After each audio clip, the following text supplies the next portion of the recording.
Buenas noches a todos. Perdón, no voy a usar lenguaje inclusivo. ¿Sí? Sí, Entonces, tranquilo. ¿me disculpa? Sí. Nos sentimos incluidos. Por favor. Las personas, hay algunas personas que tienen el micrófono prendido. Tal vez Magdalena lo tiene, Edgar Tangarife. Sería bueno que por favor lo apagaran. Por favor, tratemos de... Accedan. Gracias. Y aquí compartimos esto. Bueno, muchísimas gracias por acompañarnos. Ildico, tengo que leer el nombre, Szegedi Mascat. ¿Mascat? Mascat. Muy bien. Y Ildico Orpanev, muchísimas gracias por acompañarnos y por haber aceptado tan rápidamente una invitación como respuesta nuestra, Vivianinos, a la muerte de un personaje que creo que debería tener una posición más importante digamos, en la historia, porque ahora nos mostrarán más detalles, pero lo que alcancé a averiguar y conversando, realmente un hombre que logró digamos, evitar que esta catástrofe política del derrumbamiento de un imperio, sí, un imperio realmente, que había durado 70, 80 años y que tenía, era la gran competencia, el segundo o el primero, según cómo se lo mire, agente de la política internacional, y no se disparó una bala. ¿Sí? Bueno, creo que hubo 15 muertos en Lituania en un momento dado, pero en general puede uno decir que fue no solamente un pacifista a ultranza, sino un demócrata increíble, viniendo de una tradición absolutamente de lo más puro y rancio del Partido Comunista Soviético. Él, hijo de unos campesinos, y él fue campesino hasta su adolescencia, tuvo una carrera fulgurante cuando sale de su patria chica y llega a Moscú, pero estuvo 30, 35 años, ya sabremos, en su patria chica, de manera que de cierta manera uno podría decir que era un personaje muy provinciano, ¿sí? Y quizás eso tiene que ver un poco con la forma como se desarrollaron las cosas. Ildiko, es abogada de la Universidad ELTE de Budapest. Tiene una maestría, un máster en International Business Law del London School of Economics, un diploma en Relaciones Internacionales de la Academia Diplomática de Viena, y un doctorado en Sociología Jurídica e Instituciones Políticas de la Universidad de Extremadura. Es actualmente profesora de tiempo completo de la Universidad Javeriana, profesora e investigadora. Yuri, realmente, y es húngara. Y eso es muy, muy importante por la forma como hemos estructurado esta conversación, y creo que enriquece muchísimo esta conversación. Yuri es un periodista ruso, periodista internacional del Instituto Estatal de Relaciones Internacionales de Moscú, magíster en Economía de la Universidad Javeriana, ocupó puestos diplomáticos en la Cancillería de la Unión Soviética y en la Embajada de la Unión Soviética y la Federación Rusa en Uruguay, Chile, Venezuela y Colombia. Y adivinen dónde estaba cuando se acabó la Unión Soviética, ¿cierto? Acá. Entonces, bueno, ha sido profesor de la Javeriana, temas de política y relaciones internacionales. Y aquí dice, actualmente felizmente jubilado. No habla del matrimonio. ¿Sí, ¿sí o no? Es que la palabra jubilado viene de, de De felizmente, felicidad, sí. No de locura. de júbilo. De júbilo, sí. Muy bien. Esta reunión la hemos organizado básicamente con 5 etapas, ¿sí? 5 preguntas, 5 aspectos que tienen que ver con el antes, durante y después de,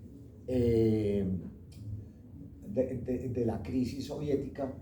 El antes, para darnos un contexto de lo que había, el durante, todas las reformas que se hicieron, y el después, bueno, qué ha pasado en estos 2 espacios, y con la persona en particular, porque vamos a estar trabajando sobre los 2 frentes: la personalidad del personaje Gorbachov y la situación de 2 regiones.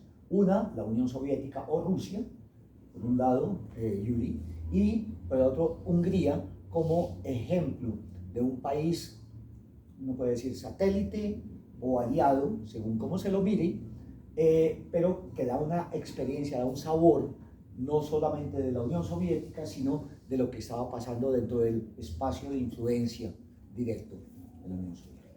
Entonces, mil gracias de nuevo por estar con nosotros, gracias por acompañarnos en este tema tan importante, y comenzaría con la primera pregunta que nos hemos acordado, que cuál era la situación geopolítica, social, a la llegada de Gorbachov al poder, tanto en Rusia como en Hungría.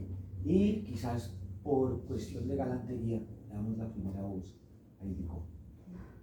¿Te parece? Muchísimas gracias y pues muchas gracias a ustedes por venir al día de hoy. Y yo quiero dar un especial gracias a mi suegra, quien en este momento está conectado.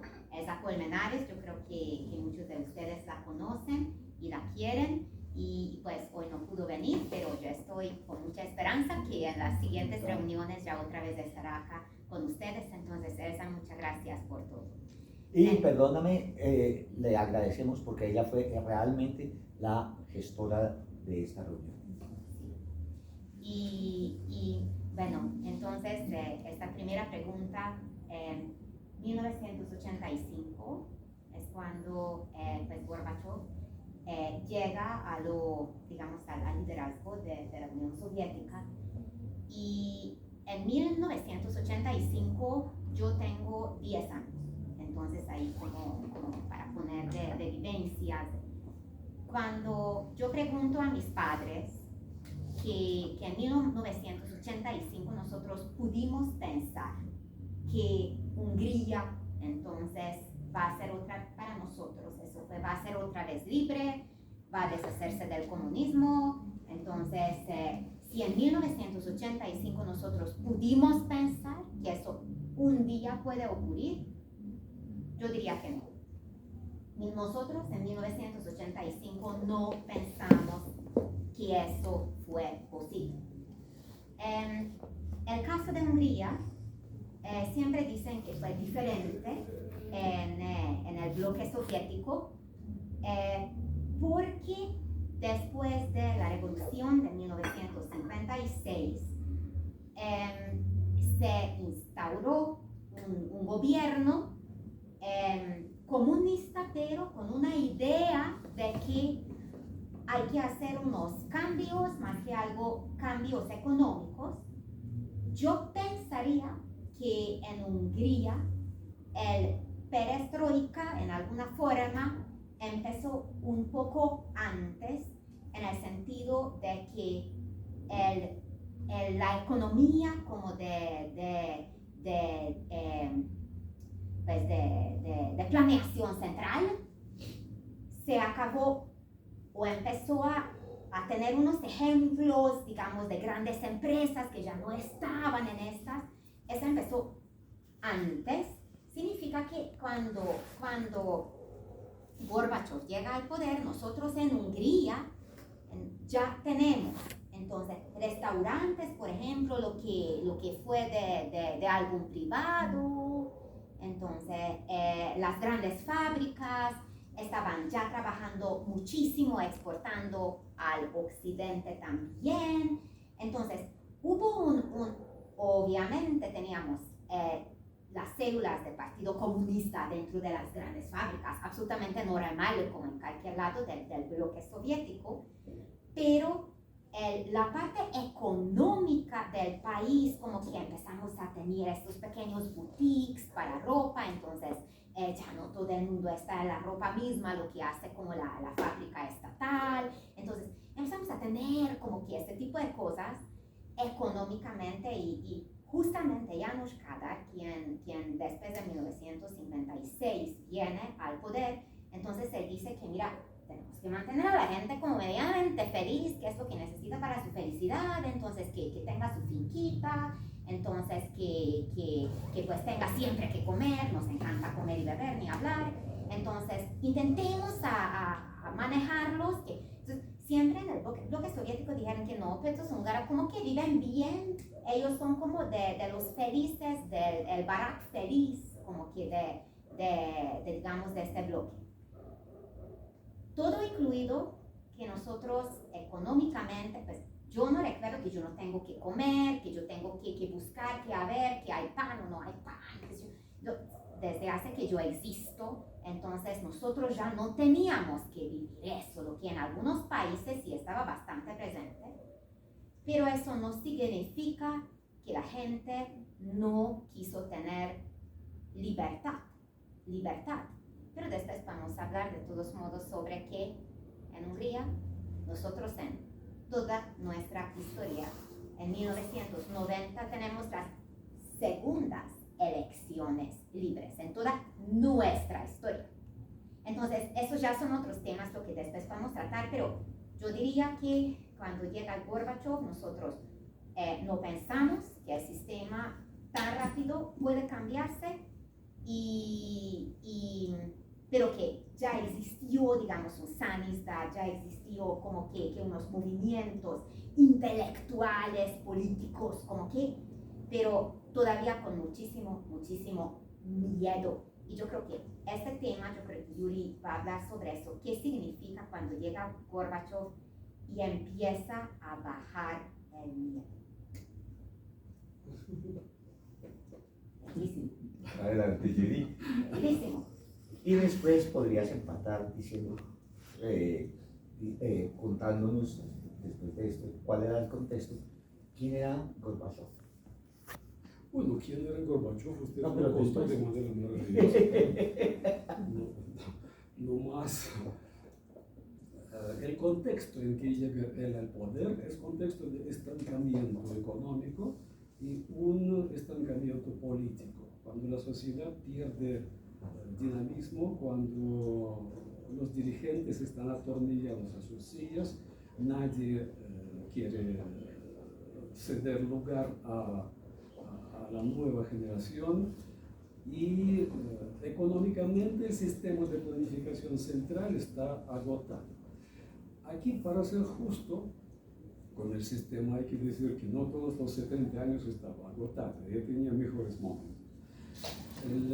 Los momentos más lúcidos del sistema de planificación central, los economistas los identifican en diferentes periodos, pero el periodo que se identificó como es desde el primer quinquenio a 1955, cuando cambia el gobierno.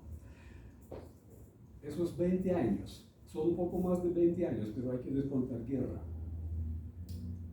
Durante esos 20 años, la economía de planificación central produjo resultados sobresalientes. El crecimiento de PIB lograba dos dígitos. El promedio del crecimiento en ese momento, en esos 20 años ininterrumpidos, era 13,8%. Perdóname, ¿a qué 20 años te estás refiriendo? 1929 a 1955. Ok. Es más de 20, pero quitando... Sí, a la guerra, bien, la guerra. Guerra Desastrosa. El sistema tenía unos rasgos muy simpáticos. No sé si puedo extenderme un poquito aquí. Sí. Sí. La idea central era un desarrollo adelantado. Quiere decir, el planificador trataba de resolver los cuellos de botella que existían, pero más que resolver, sino crear condiciones para el desarrollo de las industrias que todavía no existían, pero podrían existir. Esto se hacía estudiando las oportunidades en cada región. Los planificadores, equipos, iban y estudiaban qué hay ahí. Hay agua, hay población, hay terreno fértil, no fértil, qué clima, qué yacimientos de minerales, qué se puede armar ahí, qué se debe hacer para que esas industrias funcionen. Ustedes todos conocen Cartagena, y si el planificador central de esa época visitara Cartagena, él hubiera dicho que Tierra Bomba es una joya. Esto es un diamante que está tirado en la mugre. Esto solamente hay que limpiarlo. ¿Y cómo se limpia? Pues creando vías de acceso, un puente. Sí, agua, canal del que está aquí, energía. Bueno, hay que pensar sobre energía. Y armamos ahí un sector industrial, sector turístico, que va a tumbar Punta Cana. Todo eso es posible, pero tiene que tener visión del país, visión del conjunto de la economía, no ver una empresita como aparte, sino en su conjunto, y bueno, tener entusiasmo, esa visión total de las cosas. En esa época, la tecnología en la Unión Soviética estaba en el cero, y además la destrucción después de la Primera Guerra y después de la Guerra Civil era absoluta, de modo que se compraba en el exterior la tecnología. Por ejemplo, la fábrica de automóviles en Moscú la contrataron con Ford bajo llave. Americanos pusieron todas las máquinas, mandaron todo el personal, y esa fábrica trabajó con americanos en puestos directivos, con rusos en secundarios, máquinas americanas, componentes americanos.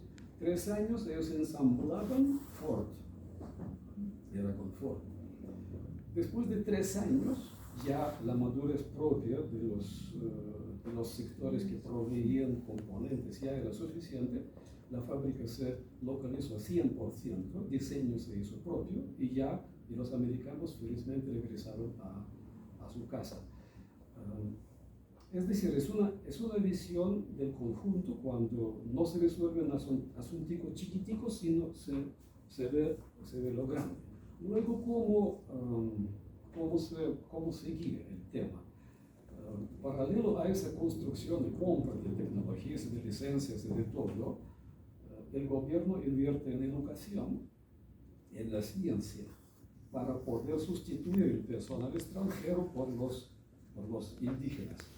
Porque, bueno, uno no puede pagar a los americanos lo que ellos van a cobrar. Necesito preparar mi propio personal. De modo que universidades empezaron a preparar la gente. Y mientras tanto, la entidad de planificación, que se llama Gosplan, Gos es Estado, y Plan, es DNP en cristiano. Solo que DNP es una entidad que tengo dificultades para definirlo. Yo creo que todos tenemos esa dificultad. Gosplan sí tenía órdenes, él fabricaba un plan que era ley. Y si alguien no lo cumplía, de malas. Esto era obligación. Gosplan establece plan de producción, establece proveedores y compradores. Para la fábrica, por ejemplo, esa fábrica de automóviles. A propósito de la fábrica, ¿por qué la recordé? Porque ella se llamaba Moskvich al principio. Moskvich es moscovita. En las reformas liberales en 2000 la compró Renault. Y ahí fabricaban los modelos que ustedes conocen, Duster y toda esa gama. Pero cuando empezó la operación rusa en Ucrania, Renault se fue, la regaló a la alcaldía. llévese todo esto. Conservo el derecho de regresar, más bien, o sea, no le vendo, conservo el derecho de regresar, pero por ahora es suya. Y ahora el gobierno de Moscú le regresó el primer nombre, Moskvich, y ahora están cachorreando para empezar a producir algo. Pero, ¿cómo funcionaba eso de manera clásica? Entonces, Gosplan establece plan de producción, establece proveedores y compradores. Gerente de fábrica no se preocupa por buscar insumos, los traen, ni se preocupa por vender. Él no tiene departamento de mercadeo. Él sabe a quién va a entregar esos productos. El precio también está establecido. Él no puede inventar el precio, eso ya está dado. ¿Cómo se establece esa posibilidad de trabajar al 100%? Gracias a una cosa que los economistas saben que, ¿cómo se llama? En su matriz, en su producto. Es una cosa gigante, es una tabla muy grande donde en las filas van los proveedores, en las columnas van compradores. Y las sumas de filas y columnas es igual. De tal forma que quien produce algo le compran y a cada uno. Y al final todo eso es 100%. Ese documento se diseñó en Gosplan, se elaboró, se utilizó muchos años. Luego un economista de Gosplan, se llama Leontiev, emigró a los Estados Unidos. En los Estados Unidos él publicó artículos sobre esa matriz en su producto y ganó un Nobel. Yo la estudié. Era uno de los esenciales de la economía. Es Nobel. Sí. Creo que Juan Luis Londoño, el director de tesis de Juan Luis era Leontiev, creo. Puede ser. Juan Luis Londoño, el ministro que El ministro de Salud. de Salud. El Ministerio de Hacienda establece financiamiento para esta fábrica en dos circuitos. El primer circuito es dinero digital. Ahí no hay físico, solamente números. Ese dinero se utiliza para inversión y para compra de insumos, no más. Ese dinero no puede transitar a la sección de salarios. De allá no se puede pagar premios, salarios, viáticos, nada. Es inversión, insumos. En esa cuenta, en la fábrica siempre hay dinero. Minfin se preocupa que siempre hay disponibles recursos para inversión. Segundo circuito que le financian es salarios. Salarios la fábrica inicialmente recibe, pues puede financiarse por ahí, pero debe ganar salarios en un principio. Debe vender productos y ganar y pagar sus salarios. Dos circuitos aparte. Esto que permite tener permanentemente recursos para inversión y no contaminar el mercado de consumo con dinero que va a presionar precios altos. De esa manera se mantiene inflación lejos. Hay otros mecanismos para garantizar destinación específica para recursos de inversión, por supuesto, lo que ustedes quieren. Se utilizó esto. Yuri, pero vamos a tener que brincar y concentrarnos en toda esta institucionalidad, digamos, en los años anteriores al 85. ¿Cómo era esa institucionalidad y cuáles eran los problemas que habían implicado? Porque si no, es una cosa muy compleja. Entonces quizás te pediría que aterrizaras en el año 85. En el crecimiento del sistema económico. El lentecimiento empieza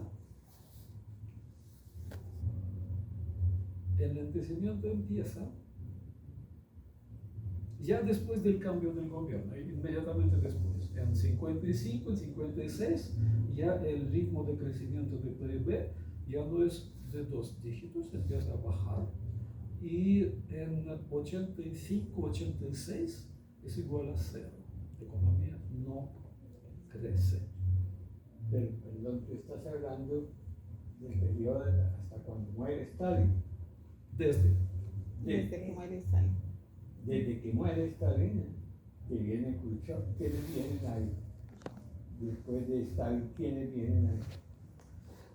Hay un interregnum que no recuerdo bien quiénes estaban, pero Khrushchev llega al poder como en 55, Sí. por ahí. Y 2 años yo no recuerdo, ya empiezo. O sea, estamos de dos coyunturas, o sea, toda la economía centralizada de Stalin, con toda su dictadura, y tú dices que viene una apertura de nuevo, de 55. Sí, sí. Pero O la planificación central sigue como... sigue, claro. Eso sigue, pero ya con muchos defectos. Con reformas que empezaron a hacer y que la desfiguraban, le quitaban sus fortalezas y le agregaban elementos que la debilitaban.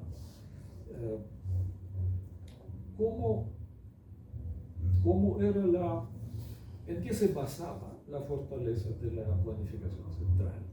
Estaba basada en una cultura corporativa. La cultura corporativa consistía en que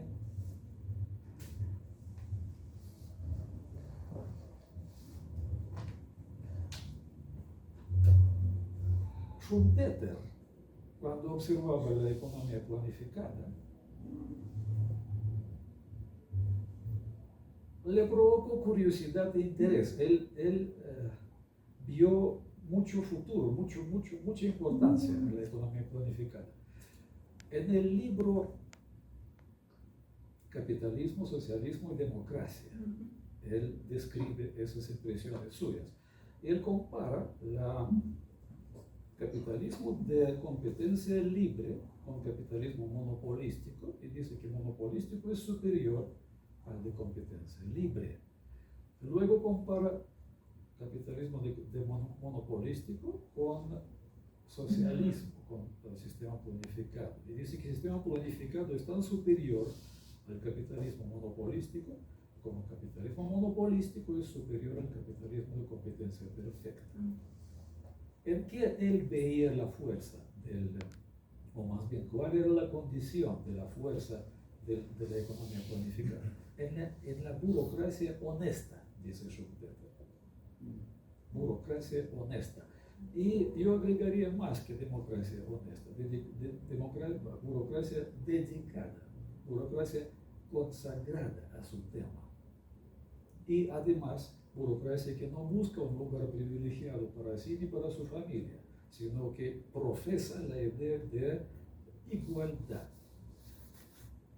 Eso es lo que creaba el ambiente para que funcionara el sistema. Si no, eso no podía, no tenía manera. De modo que actitud religiosa hacia su trabajo, la honestidad, y actitud ascética y casi monástica frente a su vida personal. Estos son los determinantes que crean el éxito del sistema planificado. No sé si ustedes conocen que Stalin, pues eso se puede leer. La hija de Stalin dejó unas memorias, se llaman 20 cartas a un amigo. Ella describe allá la vida de las altas jerarcas del Kremlin de manera muy interesante.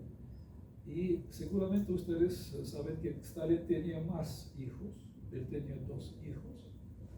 Uno de los hijos, cuando empezó la guerra, lo llamaron al ejército, él era un profesor. Le dieron los de teniente y mandaron al combate. Él quedó prisionero. Cuando los alemanes supieron que era hijo de Stalin, ellos lo ofrecieron cambiar por Mariscal Paulus. Mariscal él comandaba el ejército alemán en Stalingrado y cayó prisionero también. Stalin contestó a esa solicitud: yo, un mariscal, por un teniente no cambia. Ahora, sentimientos paternales, etcétera, etcétera.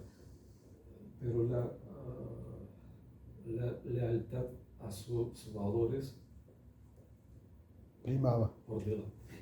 Y al referirte tú a esto, digamos, de la burocracia y estos altos valores que debían encarnar, estás sugiriendo que esa ideología, ese ethos que debía haber, comenzó a resquebrajarse. Sí, inmediatamente, cuando se cambió el gobierno en 55, esta actitud religiosa frente a sus deberes, a su trabajo, a su vida personal, empezó a bajar. ¿De qué manera? Bueno, la gente simplemente se puede entender, estaba cansada. Esa tensión es un estrés permanente. Una persona de responsabilidad en la época de la planificación central en auge, en los años 20, 30, 40, 50, moría a los 50 años de corazón. El estrés era espantoso. Él tenía que dar resultados y no le perdonaba nada. Él podía decir misa, que eran circunstancias. Sí. El mal iba a Siberia si eso terminaba mal. De modo que cansancio generalizado. Ahora, terror y represiones que eran propios de Stalin. Todas las sospechas, todo el mal genio que el hombre tenía, todo eso creaba un ambiente espantoso en la sociedad. Todo el mundo quería cambio.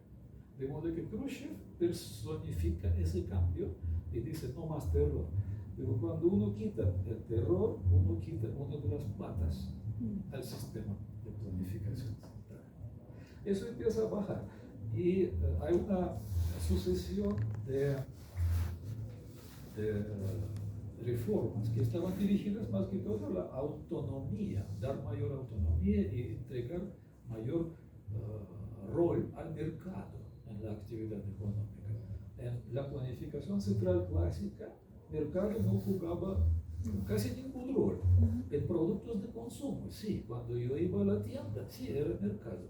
Pero en los asuntos industriales, de capital, de inversiones, no, eso no era el mercado. Y ahora los gobernantes quieren darle más rol al mercado, menos controles. En la mejor época de planificación central, ministerios de ramo controlaban 6.000 indicadores de empresas. Es decir, ellos sabían todo lo que pasaba en la empresa, todo. Y ahora empezaron a reducir todos esos indicadores y dejando lo mínimo posible. ¿Esto a qué conducía? Eso conducía a que la gente no daba resultados. A nivel de consumo, ¿qué tal? Porque Nico nos decía, en mi casa yo nunca tuve hambre, nunca salimos a buscar. ¿Cómo era esa situación en la Unión Soviética antes, al final del periodo pre-85? La situación era muy mala. Primero, como el Producto Interno no crecía, entonces no había de dónde sacar, simplemente. Es matemática. La población crecía, pero el PIB no crecía tanto. No crecía. La población tampoco crecía tanto, pero de todos modos las necesidades crecen, uno quiere más. En los años incluso en los años de los años 20, 30, 40, 50, el bienestar de la población crecía. A pesar de todo, crecían ingresos reales, crecía longitud de vida, todos los indicadores de bienestar crecían. La sociedad estaba esperando estos mismos resultados y no los tenía. En los años 60 y 70, líderes económicos, el gobierno, parte económica, adoptaron un sistema totalmente extractivo. Exportamos recursos, obtenemos dólares, compramos productos de consumo. Ya, no nos compliquemos más la vida. Obviamente, es un sistema que conduce a nada, eso se agota muy rápido. Eso lo sabemos por nuestra propia experiencia en Colombia. Cuando Gorbachev llega al poder, La situación Perdón, ya yo- es... Yo quisiera hacer una pequeña, precisar eso que está diciendo Yuri. Creo que lo que tú estás diciendo es lo que nosotros conocemos como la primarización de las economías, que es un fenómeno universal, que es justo lo que dice Yuri. ¿Para qué preocuparnos en hacer pan, camisas, carros? Sí, tenemos tantos dólares o rublos en este caso para importarlo. Y resulta que la Unión Soviética se convirtió en uno de los principales exportadores de gas y petróleo en el mundo. Y acuérdense que en la década del 70, y el 80 se multiplicó algo así como por 20 veces el precio del petróleo. Entonces, ¿sí? Del 4 dólares barril a 100 dólares por barril, Sí. hagan la cuenta cuando uno es el gran exportador, ¿sí? Entonces, la riqueza, ¿para qué preocuparse por hacer carros? Sí. No sé qué, si podemos importar camisas, manzanas, todo. Entonces, esa primarización creo que fue leyendo parece que fue uno de los grandes problemas, Sí. que es universal. A eso le pasó Y ahí yo quiero añadir como un asunto, es que el sistema, como estos otros países en el bloque oriente, entonces, ¿cómo se vinculaba con la Unión Soviética? Es que a nosotros obligaron de ser parte de este sistema económico, donde a nosotros también nos obligaron de tener esta industrialización de nuestras economías, la industria pesada. Lo que, si uno lo miraría, tiene razón, porque es lo mismo, pues, abres hoy el portafolio, última página, y entonces si este economista, entonces surcoreano, dice a Colombia que sin industrialización acá ustedes como que olvídalo, ya está. Entonces, esta idea de tener industrialización en nuestros países también, sumamente atrasados, nosotros también, sumamente atrasados, entonces tenía alguna razón. Lo único es que si uno no tiene materia prima, entonces si uno, pues, el caso de Hungría, por ejemplo, y te obligan de tener industria pesada, entonces minería, industria pesada, qué sé yo, entonces, bueno, tú vas a empezar a dependerte entonces de la misma Unión Soviética para tu actividad económica, y se desarrolla un sistema donde uno empieza a producir uno mismo como una materia prima de acero, de aluminio y qué sé yo, ni siquiera tiene suficiente materia prima para eso, y empieza a intercambiar para que de la Unión Soviética nos vendan lo que son ya un producto de un eslabón más alto, lo que son los carros de Moskvich, de Lada, de todas estas cosas, pero y todo fluye intercambiando productos, intercambia para no utilizar dinero para eso. Pero obviamente es una interdependencia total de la Unión Soviética. Y entonces, y el otro es que, pues yo nunca voy a olvidar, es que nosotros para tener un nuevo carro en la familia, entonces pudo venir, por ejemplo, de un Wartburg o un Trabant, entonces de Alemania Oriente, pero uno tenía que esperar en una lista de espera 3-4 años. Yo nunca voy a olvidar, y cuando llegó, por fin, llegó. Entonces uno como, oh, llegó el carro. Todo el mundo, toda la vecindad hablando que ya, y uno ya sabía, ya casi en la lista, ya llegamos. Y entonces, y eso tampoco voy a olvidar, 81, nosotros pudimos salir de Hungría cada 3 años una vez como turistas, y nos dieron $50 para salir. No hubo moneda, no hubo divisa. 50 dólares para que la familia salga a vacaciones. Bueno, a esa época $50 es plata. Pero no mucho para el occidente Para tampoco. una familia de Entonces, varias personas. nosotros salimos en nuestro Trabant. Y entonces, como teníamos parientes viviendo en Suecia, teníamos que subir hasta Suecia en Trabant. Pero como lo mejor es ir a través de Alemania Occidente, pero dijeron que si Trabant se daña, Entonces, ahí no hay nadie que lo arregle. Entonces, teníamos que subir, llegamos. Y entonces, llegamos y estamos en Suecia con los familiares, qué sé yo, ya nos dan comida, etcétera, porque en el camino lo único lo que teníamos plata es llevamos lata y calentamos la lata. Entonces, sí, y mis padres, ingeniero, profesora, ¿ya entiendes? Entonces, esos son también unas. Y bueno, llegamos. Y bueno, y a mi papá, el vecino, siempre miraba como el Dios. Y yo, ¿qué mira tan raro a mi papá, este vecino sueco? Pasan los días y viene y pregunta al tío de mi mamá, óigame, pero este señor, ¿cómo construyó este carro? Pensaba que el Trabant lo construyó mi papá, como sabía que es un ingeniero, porque dijo, tal carro en la vida pudo percibir. Entonces, y de verdad, es que y eso no son mitos urbanos. Y entonces, por alguna razón es interesante porque nosotros empezamos en el bloque soviético de mucha pobreza, de muy atrasados, de sin industrialización.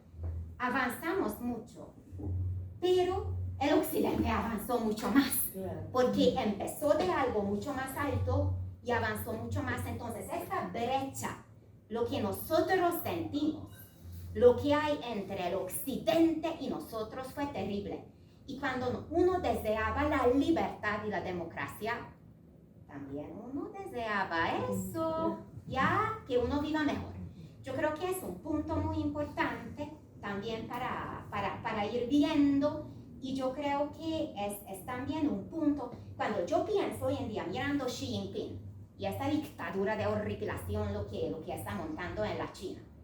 Entonces, fíjate, él sabe muy bien, es que por eso les habla sobre la prosperidad común de los chinos, porque sabe muy bien, esos manes, si no les da prosperidad de lo que habla Yuri, entonces se derrumba el sistema. Y está llegando la China en este momento a un estancamiento de desarrollo de algo de lo que Yuri nos estaba contando. Entonces, yo creo que digamos, malestar, lo que los mismos rusos tenían que tener en la época, tenía que ser fuerte. Y además, nosotros fuimos los nadies. Es Hungría, ¿qué es eso? Pues 10 millones de locos ahí. Imagínate qué pasa cuando es la Unión Soviética el poder geopolítico y empieza a derrumbarse económicamente. Yo creo que esos puntos son muy interesantes y Gorbachev, joven, llega para eso, donde realmente de los líderes de la Unión Soviética después de Stalin, de los 8, 3 salieron vivos. El resto se murió en ahí como en el poder. Entonces, yo creo que uno de los 3 quien sale vivo y ya no es presidente de la Unión Soviética es Gorbachev. Yo creo que esos son como un poco lo que yo estaba pensando ahora. Logramos mucho en el bloque soviético. De la pobreza logramos bastante. Yo no lo niego. Pero cuando uno lo comparaba eso, te digo, con este viaje a Suecia. Y yo de chiquita, yo tenía 7 años. Yo recuerdo perfectamente que yo miraba y ¿qué es eso? Que la Barbie, que no sé qué, y mis papás me dijeron, vamos a ir a la tienda de juguetes. Y usted, en todo el viaje, tiene que entrar en todos los museos porque usted tiene que aprender además. Entonces, usted hace todo y no molesta. Y además, la lata y es lo que hay. Si vamos a donde parientes, nos dan buena comida y hasta que de pronto nos llevan al restaurante. Entonces, pero entonces, y dijeron tal, y una vez te llevamos en un muy principio del viaje y de esta platita lo que tenían, me compraron una Barbie bailarina. Lo tengo todavía, está acá en Bogotá, conmigo mi Barbie bailarina. Hoy en día ya tiene la cara como una, pues ya se desconfiguró, pero te digo, pero no tenía, yo no digo que uno puede vivir sin Barbie o que, con qué quiero, ¿sí? Pero esas son unas cosas también lo que parte de esta historia. De esto que estás diciendo, yo quisiera señalar una cosa que me llama mucho la atención y que creo que todos nosotros fuimos testigos, que no es necesariamente el modelo socialista o la planificación central, sino de pronto es la burocracia. Y voy a usar este ejemplo. Cuando yo era chiquito, tener un amigo en la empresa de teléfonos de Bogotá era la machera, porque si tú no tenías un amigo en la empresa de teléfonos de Bogotá, estabas en una lista de 2 años para tener el teléfono, ¿sí? Eso es lo que recuerdo cuando nos pasamos a vivir a la calle, la 118, que era pues la frontera urbana de Bogotá, ¿sí? Ahí abajo de Unicentro, pues en el año 65, eso era medio fronterizo. Y conseguir teléfono había que intrigar y tener amigo en la ETV, si no, no se tenía. ¿Cuántos años tenías cuando tenías el teléfono en tu casa? No, en la casa se demoraron por lo menos 1 año y medio, 2 años en ¿Pero tú instalarlo. cuántos años Jaime, tenías? ¿me escuchas? Se me cerró el micrófono. Sí, ¿Cómo? es que cerraron. Cerraron el micrófono a Sí, quiere hablar, sí. ya. Es que No te ya escucho, se escucha. invita a todos Ya. y también la sala. Gracias. A ver si ya. Ok. No. Yo tenía, no sé, No. 8 años. Sí, está cerrado el Está micrófono cerrado el micrófono de del ustedes, jueves, sí, Yo del tenía, salón. sí, Está cerrado el micrófono del del salón. salón. Está cerrado. Mira, está cerrado. Este debe ser el tuyo. Me toca. Entonces no están escuchando. A los Jaime se perdió el sonido. Sí, es por eso. Por favor, ¿puedes llamar a alguien para recuperarlo? Ok. Pero, Yo te ayudo. el teléfono llega a mi casa en 1991, porque mis padres no fueron amigos del sistema. A los Jaime sí, se perdió el sonido. están tratando de arreglarlo. Los Jaime. A los Jaime. Sí, estamos en eso. Sonido. Se perdió el sonido. No se escucha nada. ¿Ya nos oyen? ¿Aló? No, todavía no, porque está, No. el micrófono está tachado en el salón, fíjate. O sea, tenemos que abrir este salón. Ese. ¿Ya? No, todavía no. ¿Ah? Sí, hay retorno. Voy a llamar a alguien.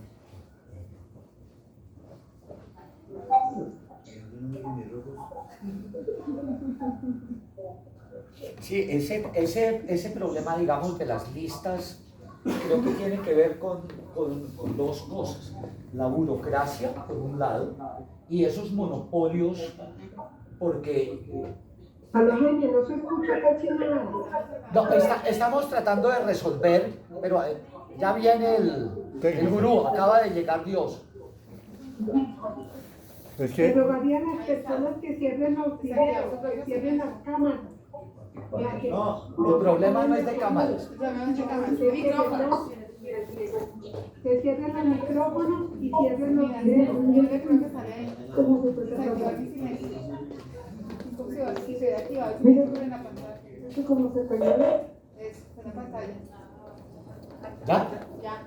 ¿Quedó resuelto? ¿Nos escuchan? Deberían. ¿Aló? ¿Nos escuchan? Sí, ya lo Ok, perfecto. Gracias. Perdón. Dios. Perdón, yo tengo una pregunta muy puntual para entender. Esos automóviles rusos, ¿cómo los compraban?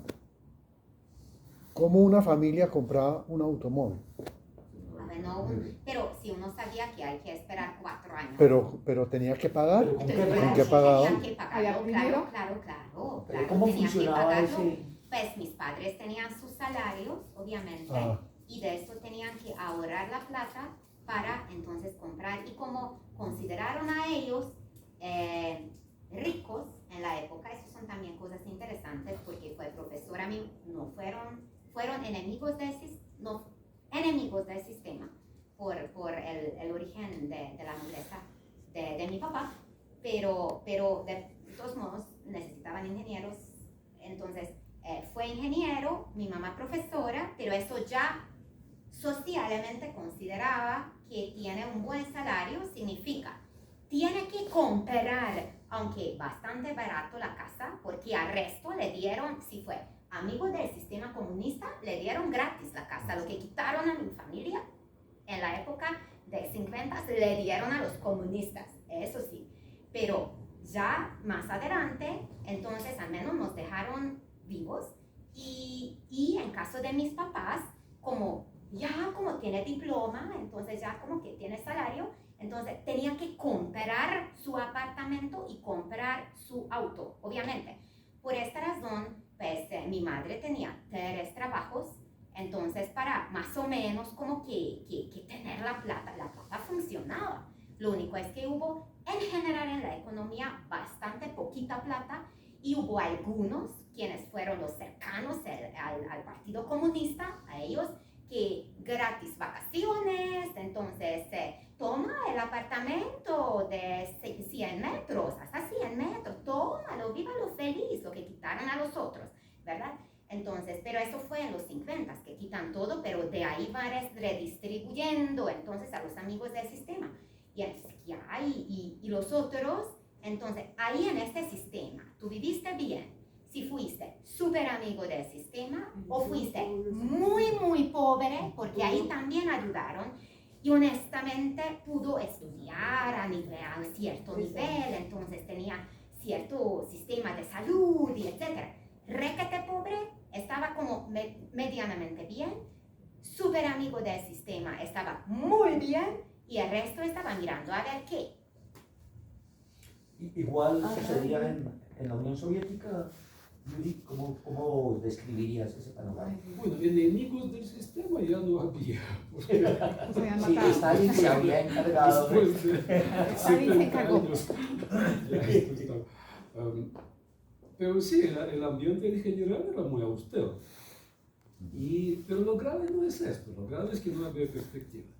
Perspectiva en los años 70 y 80 ya no existía. Cuando el papá ganaba tanto, hijo esperaba ganar más, no lo podía lograr. Él se quedaba ahí donde estaba su papá. Un estancamiento enorme. Los abuelos ganaban muy poco, papás ganaban mucho más, pero los hijos ganaban lo mismo que papás. Ya no había esa perspectiva de ir adelante. Cuando Gorbachev llega al poder, al Politburo, que es el Olimpo, él encuentra esa situación. Pues él la conocía, él no es un ajeno en el sistema, toda su carrera está dentro del partido. Él la conocía por dentro perfectamente bien, pero desde Moscú se ven muchas más cosas. Entonces, él, ¿qué ve desde Moscú? Ve primero la inmovilidad de las élites. Las élites no se puede sustituir, no hay forma. El Politburo, ellos mueren en la silla, pero no permiten que nueva sangre entre en el ruedo. Prensa no existe, prensa libre no existe, ni libre ni ninguna, es oficial, no más.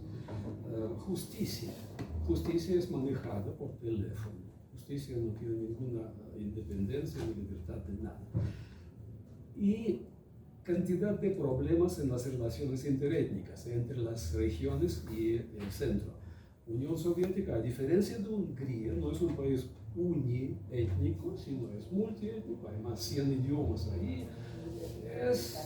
Es un panorama bastante complejo y todo el mundo tiene que estar pues, bien, estar contento con el centro. De modo que esa parte estaba abandonada y mal. Gorbachev empieza a mirar ese sistema como inviable, como se debe sustituirlo. Y el trabajo que él emprende está dirigido a la reforma económica, que es lo más importante, reforma de la Unión, o sea, relaciones interfederales dentro de la federación, y reforma política. Aquí es una persona muy linda. Yo no lo conocí personalmente, solamente lo vi en eventos. O sea, yo era una hormiga que estaba sentada en el salón. Pero es una persona muy linda, es una persona honesta, es decente, es con toda la buena intención de hacer de Rusia un país civilizado, de volverlo a la mesa donde estaban sentados los países civilizados. Hacerlo honesto, libre. Y todo esto él lo pudo realizar en la política exterior. Ahí sí su carrera culminó con éxito total y él puede estar absolutamente satisfecho mirando desde arriba a nosotros. Él hizo lo posible. Otra cosa que nosotros después hicimos cosas horribles, eso sí, pero él hizo en su momento lo brillante. Reversó una decisión espantosa que tomó Brezhnev, ni se sabe por qué. Como el sistema era tan cerrado, tan opaco, y no se podía discutir nada, Unión Soviética introdujo tropas en Afganistán y empezó a apoyar ahí un gobierno que Dios sabe por qué Brezhnev consideraba amigo. No, nadie sabe por qué ni puede explicarlo. Y eso se transformó en una catástrofe espantosa. Gorbachev terminó todo esto. Salió de Afganistán con el rabo entre las piernas o como sea. Él acabó este desastre. Y bueno, lo que el Dico cuenta sobre la sensación de libertad y de liberación en Hungría, esto es Gorbachev, por supuesto. Y yo creo que tú dices la doctrina de Brezhnev. Esta doctrina de Brezhnev es que con mano dura no se puede dejar que haya, no solamente que haya cambios adentro de la Unión Soviética, de independencia de las repúblicas, pero tampoco que haya cambio y movimiento en el bloque. Entonces, eso fue también parte de esta, digamos, de esta doctrina de Brezhnev. Y ahí esta gran diferencia, algo interesante, es que decide Gorbachev no intervenir en el bloque, entonces, de nuestro bloque. A mí me parece que Gorbachev es mucho más fuerte adentro de la Unión Soviética de mantener la unidad. Y es una de las cosas, lo que yo estaba leyendo de Gorbachev, es que para él, él hizo absolutamente todo para mantener la unidad de la Unión Soviética y estaba súper bravo, pero excesivamente bravo con Yeltsin, porque dice que es al final Yeltsin quien permite que se acabe la unión de la Unión Soviética. Lo que le hizo él es que en eso él fue muy como que de unir y entonces y mantener esta unidad. Pero en el bloque, lo que es de nosotros, entonces Polonia, etcétera, tarara, Hungría, no intervino. Perdón, una aclaración para el público.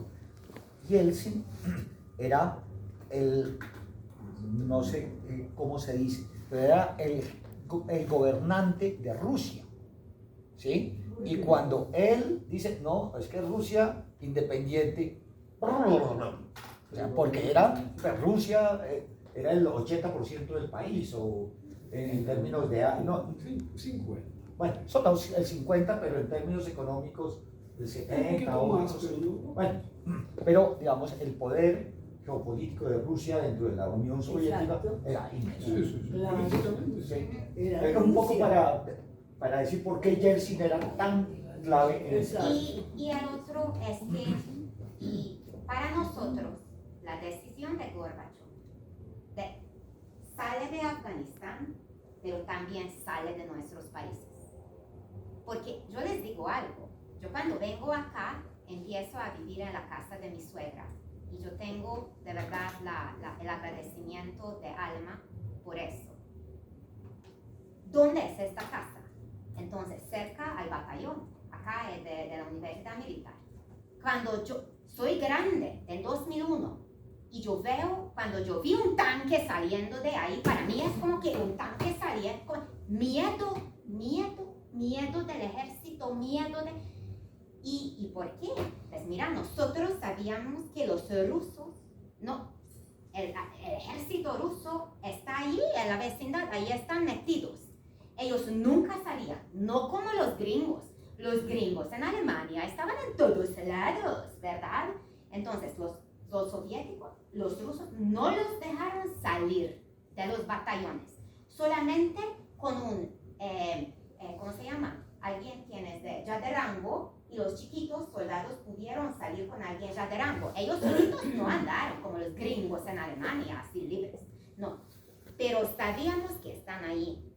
Significa esta decisión de Gorbachev, que sale entonces el ejército soviético de nuestros países. Eso es también una, cuando tú dices Afganistán, para nosotros aplica eso mismo a nosotros, es una cosa lo que nos permite, ok, al menos si queremos hacer un cambio y al final cambia el chip por algún motivo otra vez en Rusia y nos quieren atacar, entonces les toca un tiempito para venir, porque algo muy importante, nosotros igual como detestamos la Unión Soviética, asimismo teníamos la desconfianza total con el Occidente.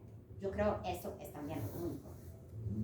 Eso es lo que dice el dico, tiene su nombre, y eso se llama fin de la Guerra Fría.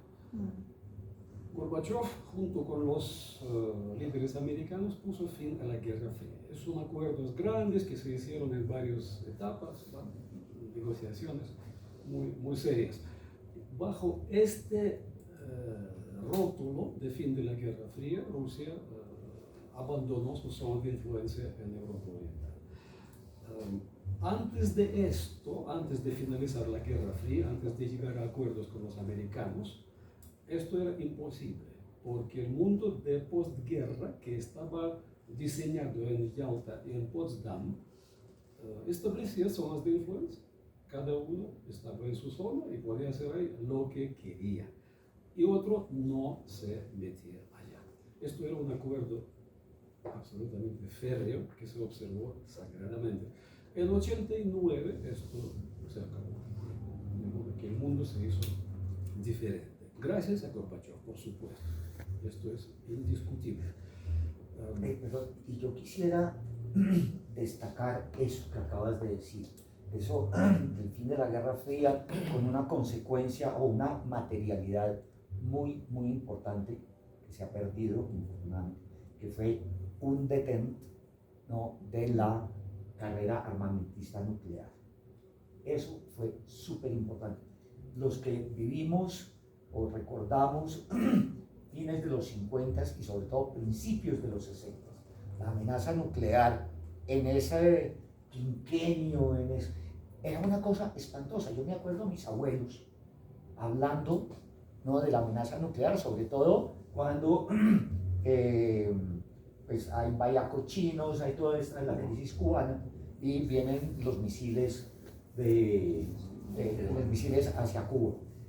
En ese momento el mundo estuvo muy cerquita y esa escalada se mantuvo hasta Gorbachev, que Gorbachev logró ponerle un pie en el freno y que los Estados Unidos le puso medio puso el freno, porque siguieron un poco con su estrategia esta de la guerra de las galaxias, ¿no? Pero ese, digamos, tal vez ha sido el momento más de menor tensión nuclear que ha tenido el mundo en los últimos 80 años. Sí. Justamente el escritor colombiano Jorge Robledo Ortiz describe esa época en uno de sus poemas diciendo, hablando de las potencias, dice, calculando la hora y el minuto para convertir el mundo en una lágrima.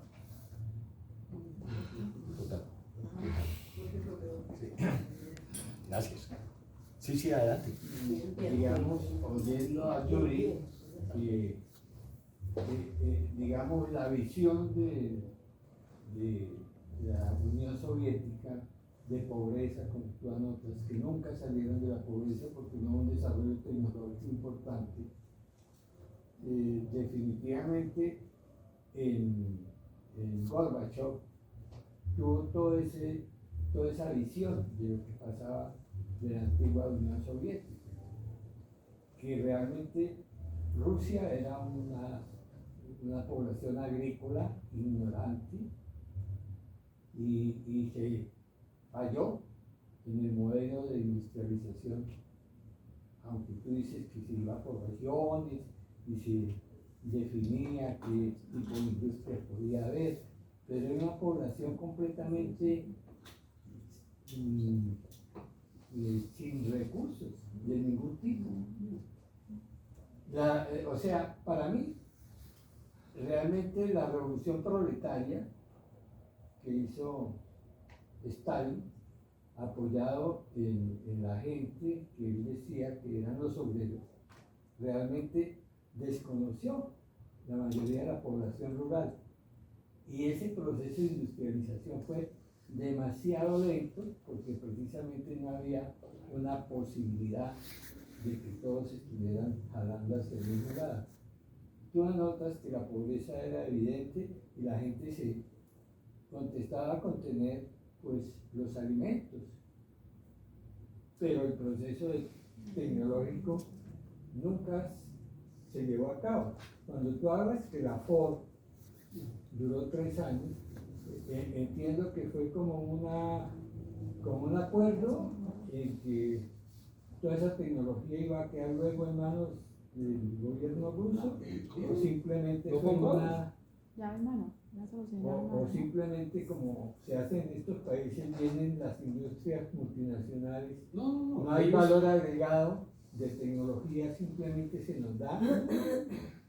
Allí sí sucedió eso. Ah, esa fábrica y muchas otras que no quiero complicar la vida al público con una enumeración de cosas. Sí. Esa fábrica se compró, como todas las demás, se compró. Se compró la Con tecnología. tecnología, licencias, todo, con todo. Y se localizó, en 3 años se localizó. O sea, no necesitaba más componentes importados. Todo cierto, internamente. Ahora, resultados de la De esa preferencia tecnológica, sí la hubo. sí, claro, grandísima. Mira, no, Es que Rusia, de un país agrícola, de un- se convirtió en 40 años, 30 años, Sí, en no, la pero- segunda potencia Claro, tecnológica mundial, del mundo. del mundo. el O punto sea, de partida, ¿sí? el punto de Eso partida es innegable. era muy Mira bajo. todos los indicadores que quieras. ¿Sí? Pero Todos, cuando llega todos. Gorbachev, No. el PIB No, pero y la perdóname. tecnología No, pero rusa mira no servía. Mira los momentos Exactamente. históricos. O sea, La llegada estamos de- hablando Pero, en el 17. Esto es lo que trato de mostrar con esa narración histórica, Sí, que por eso. creo que resultó muy larga.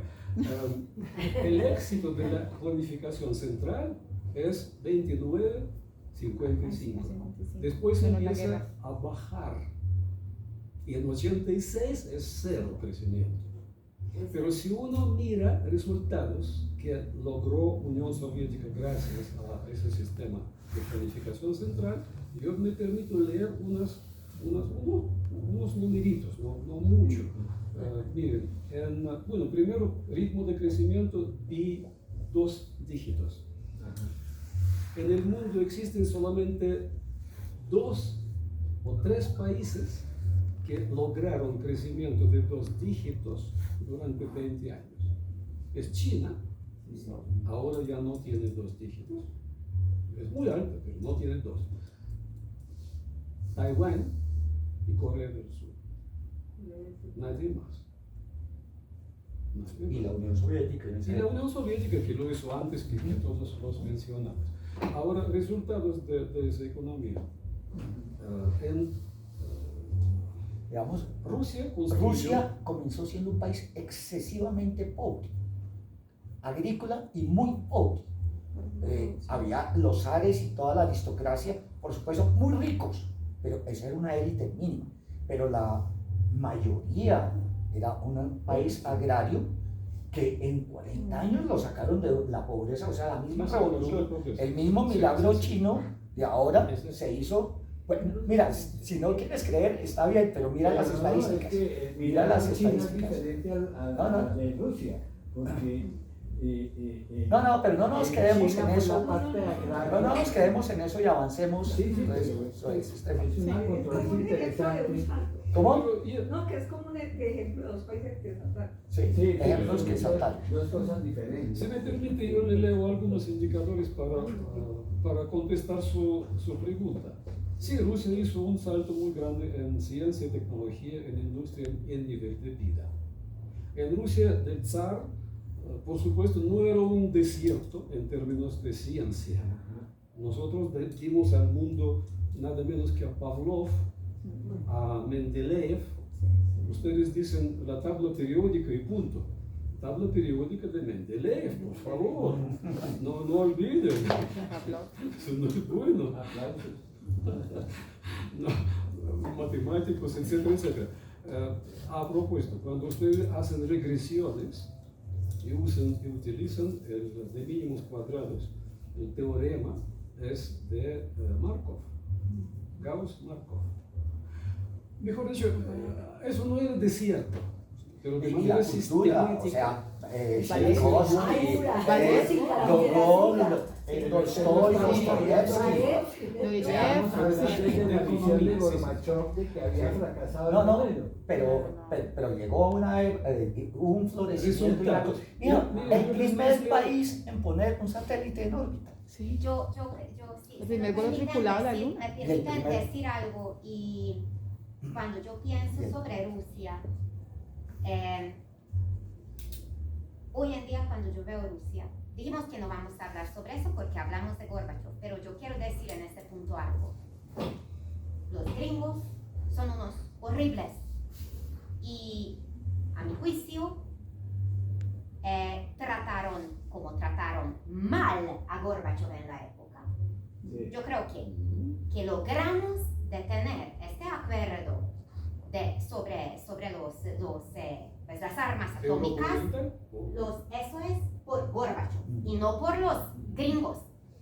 Gorbachev, como yo leía, nunca quiso realmente a Reagan, aunque se va para su entierro, de hecho. Y Gorbachev Para ver que es quedará bien capaz. enterrado. Que se vaya Ay, muerto. Y Gorbachev, cuando ve que el sistema económico está derrumbando en los Estados, en la Unión Soviética, y pide apoyo, nadie le ayuda, nadie le da la mano. Y desde hace, los gringos, con su hubris de que somos gringos, lo maltratan en una forma a Rusia, que míralo a ver que ahorita en qué estamos. Eso no se puede. Entonces, nosotros vivimos bajo el régimen de la Unión Soviética, pero nosotros respetamos este país.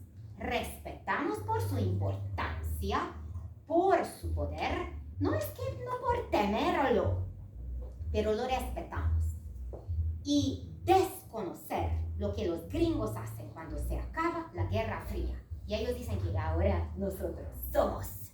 Entonces, con eso nos llevan desde 1990, cuando estuvimos todos felices, a donde estamos hoy en día.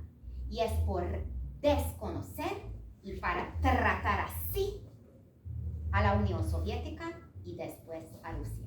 Es una gran equivocación. Es una muy gran equivocación.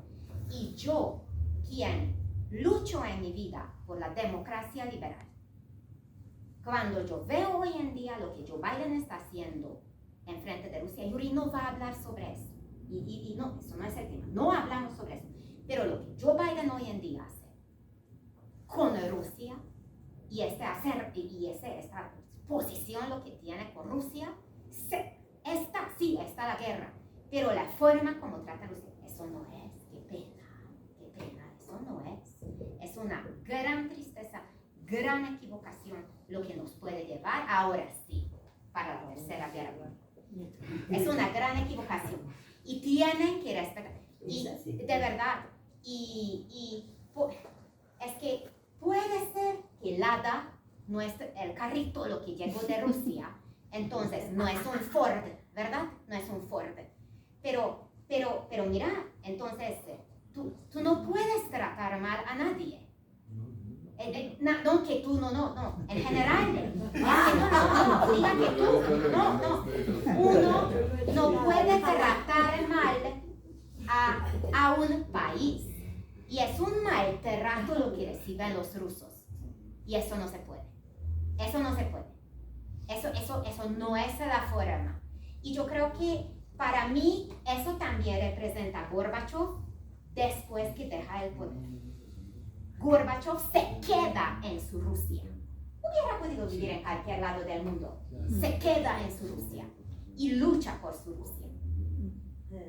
Creo que Gracias. hay una cosa que dijiste que es muy importante destacar, y es que en toda esa negociación bilateral con Estados Unidos sobre las armas, uno de los principios, ¿no?, que quería Gorbachev era que la OTAN no se metiera al rancho. Eso era un punto esencial, ¿sí? Y apenas se cae la Unión Soviética, ¡brum!, ¿no? La OTAN se mete. La OTAN se mete a Alemania del Este, a todos los países, y eso es lo que estamos viviendo en este momento. Esa es, digamos, la causa remota de esto que estamos viviendo en Ucrania. Sí, en esencia pasó eso es lo que usted dice. Aunque aquí hay un momento formal, yo siendo abogado del diablo, tengo que decirlo, los acuerdos con Gorbachev fueron acuerdos con la Unión Soviética. Desde 91 ese Estado no existe. De modo que acuerdos con Rusia no había. Ahora, todos nosotros entendemos de qué se trata. Rusia es el pacto de heredero. Varsovia se acaba prácticamente en ese momento. Claro. El pacto de Varsovia se acaba y todos los satélites de Rusia pues quedan libres, ¿o no? Aliados. Pero bueno, Polonia queda fuera, Hungría quedan libres en el sentido de no dependencia del pacto de Varsovia. Ahí viene lo que tú dices, esa rivalidad. La OTAN sí queda claro. Se acaba el pacto de Varsovia. Le leo en tres renglones. Sí, que no te hemos los dejado. resultados. Aquí llegó la economía planificada en 55, cuando empezó a modificarse el modelo. En ese momento, economía soviética era la primera en Europa, por su tamaño, y la segunda en el mundo. Deuda externa igual a cero. Reservas de oro, 2.000 toneladas. Segunda reserva en el mundo después de americana. Americanos tenían y tienen ahora como 7. Las exportaciones de Rusia eran petróleo y gas. En ese momento no. En ese momento no. El 29-55, estoy hablando de ese periodo. Rusia no exportaba petróleo. Petróleo no costaba nada. Era gratis. Se logró independencia económica y tecnológica. Es decir, en el país se producían todo lo que existía en el mundo. Puede ser que alguien lo producía mejor, eso puede ser, pero se producía todo lo que se producía en el mundo. Se crearon industrias que no existían en Rusia de los zares, pues no existían en ninguna parte, de hecho, atómica. La inventaron rusos, americanos, rusos y americanos. Primera central nuclear atómica es rusa. Espacial, aviación, radiotécnica, electrónica, reconocimiento en educación y ciencia era universal. Longitud de vida, esos 20 años, aumentó en 26 años. Wow. Eso muy poca gente puede mostrar. El crecimiento de población que indica la satisfacción de la gente. Cuando gente da a luz a los hijos es porque está contenta. Si no, no. 20 millones de personas se crearon, a pesar de la guerra, donde murieron. Salario real aumentó 4 veces. 400%. Bueno, se logró victoria en la Segunda Guerra gracias a la economía planificada, porque ella pudo concentrar los recursos. el crecimiento de 2 dígitos, ya lo mencioné. De modo que esto era el punto de partida, y la gente tenía todo eso en mente. Y cuando empieza el estancamiento, miran atrás y dicen, ¿qué es lo que pasa? ¿Qué es lo que pasó? Necesitamos reformas, necesitamos algo. La persona que personificaba reformas se llamaba Gorbachev. ¿Por qué? Porque él, cuando llegó al Politburo, él era el más joven, el mejor educado de todos. Él era abogado de la Lomonosov, de la universidad más famosa en Rusia, de Moscú. Y tenía estudios tenía también un título en agricultura, como él viene de una región agrícola, eso usted lo dijo. Entonces él estudiaba agro. Otros miembros del Politburo, algunos no tenían ni primaria. No, secundaria nomás. Era generación, pero no por perezosa, sino ellos eran viejos, ellos no eran compañeros de Lenin, pero de Stalin sí. O sea, muchos pasaron guerra civil, todos estaban en la Segunda Guerra, ellos no tenían cuándo estudiar realmente. Y Gorbachev es la primera generación de la gente educada, de modo que lo vio todo el mundo, lo vio como promesa, como reforma, como esperanza, como esto que, bueno, 2 dígitos a lo mejor no, pero papito, 0 tampoco, sí, 0 tampoco, haga algo. Gorbachev en ese momento tenía un apoyo en la calle irrestricto. Él podía decir cualquier cosa y la gente lo seguía. Él podía hacer lo que quería. Sin embargo, la reforma que él planteó, esos 3 temas, unión económica y política, estaba hecha, pues yo entiendo, el político, un sabio dijo que política es el arte de lo posible. Ahí no hay lo ideal, lo deseable no cabe lo posible. Y lo posible es alianzas y acuerdos entre las élites. De modo que él empezó a trabajar en Politburo, así como trabajó toda su vida, haciendo alianzas con los compañeros, con grupos de presión, con grupos de poder. Tenía que ser un genio porque llegar a los 52, 53 años a ser la máxima autoridad y después hacer lo que alcanzó a hacer. Sí, él tenía una inteligencia emocional sobresaliente, además de inteligencia académica normal, la emocional.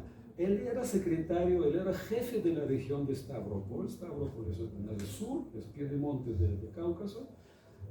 Cuando jerarcas del partido del gobierno iban a descansar al Mar Negro, a las playas, ellos pasaban por Stavropol necesariamente, los trenes iban por allá, y Gorbachev los recibía a todos, y los atendía, y los encantaba.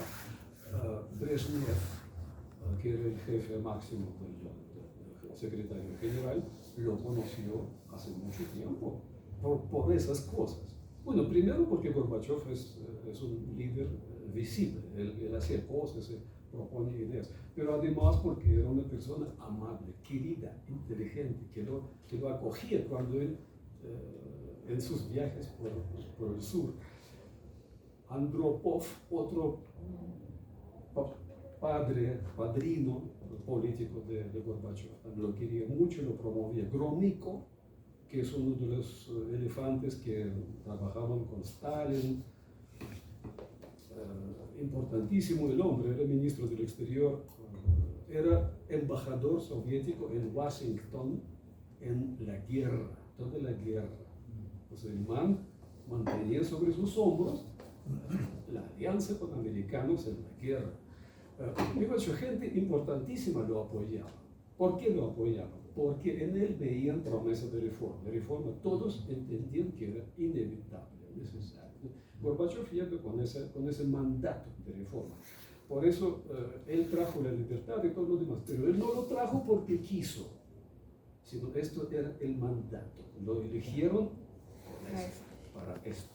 Hay una palabra que yo creo que tú, Nico, la has mencionado un par de veces, y no solamente la has mencionado, sino que con la expresión ha sido muy fuerte, en mi juicio, que es miedo. Creo que esa es una categoría. ¿Por qué no nos hablas un poco de la situación del miedo? Miedo. Porque ciertamente lo que expresó Illico, tú lo expresaste así.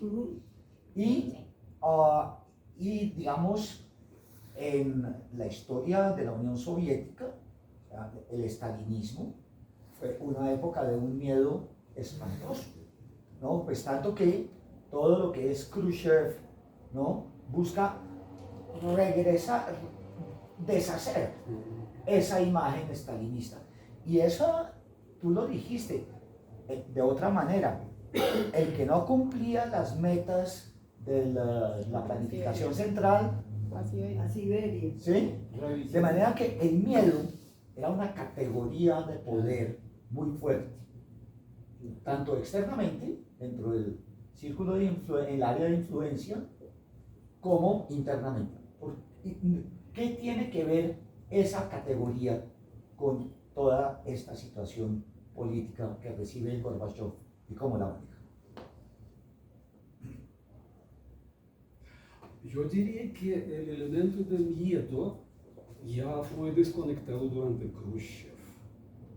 Sistema represivo, sistema de enjuiciamientos policiales, cuando oficial de policía era capaz de mandar a uno a Siberia sin pedir siquiera una sentencia de un juez. Esa época pasó. Eso se denunció y se castigó y se condenó por Khrushchev en el Congreso 20 del partido, en el 60, creo. De modo que miedo ya no estaba presente de manera tan fuerte. Pero estuvo. Sí, claro. Porque hay límites. Es que justamente la idea de una dictadura que te enseña tus límites. Y cuando lo mantienes por suficiente tiempo, ya no tienes que decir, mejor dicho, eso ya está en el ADN. Y tú sabes dónde están los límites. En Hungría también sabían dónde están los límites, porque fíjate, esta cosa tan importante lo que es el Pan-European Picnic, y dicen que los húngaros fueron tan machos porque dejaron a los alemanes, quienes estaban los dos Alemanías divididas, y entonces siempre en Hungría se encontraron lo de Occidente y lo de Oriente, las familias, porque estaban divididas, ellos no pudieron cruzar. Entonces, la idea de Pan-European Picnic, que estos de Oriente alemanes, quienes estaban en Hungría, empiezan a ir a la frontera y que abre la frontera con Austria para poder pasar, unirse con sus familias en el occidente.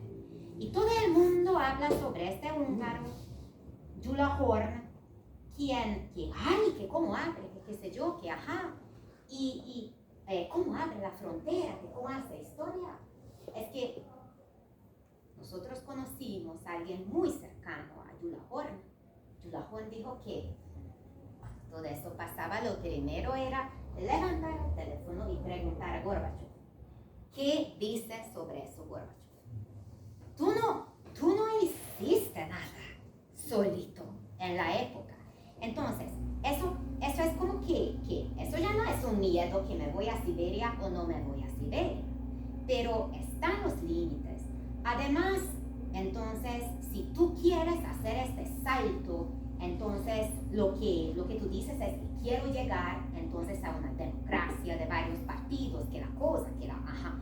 Entonces, eso no estaba parte entonces de este, digamos, lo que fue antes de Gorbachev, no fue parte de eso, no fue una posibilidad.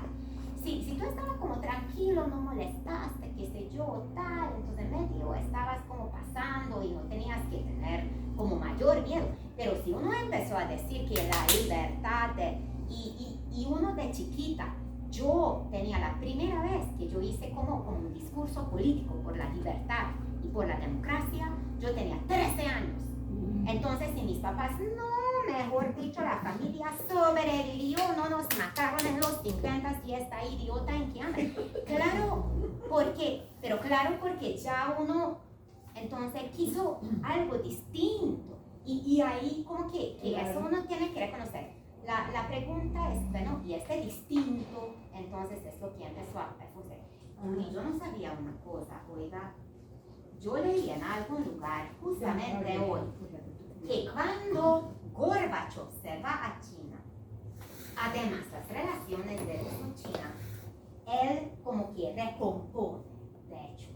Pero yo no sabía que cuando Gorbachev se va a la China, hay un grupo de apoyo de jóvenes en la Plaza Tiananmen y protestan y dicen, quieren apoyar a Gorbachev y quieren tener el mismo cambio político en la China.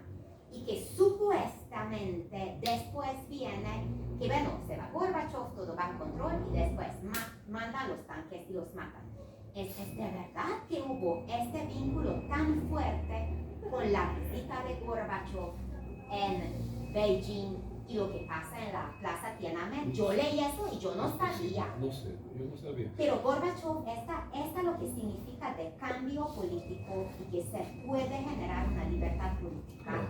Eso lo firmo que eso es para Hungría. Claro, lo utilizan como bandera de cambio allá en todas partes. Es absolutamente lógico, es correcto. El miedo que su merced menciona, el miedo de policía que viene por la noche para arrestar a uno, ese miedo se desconectó cuando se cambió el gobierno en 55. Eso ya no existía. Ahora, oposición política no estaba permitida. Eso sí. Entonces, si uno levantaba la cabeza y empezaba a decir cosas que no son, Solzhenitsyn. eso estaba mal. ¿A Solzhenitsyn? Sí, sin sanción, sin permiso. Solzhenitsyn lo mandaron después del 50 y pico.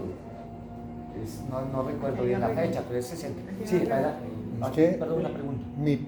Yo viví la época de la Guerra Fría teniendo 13 años.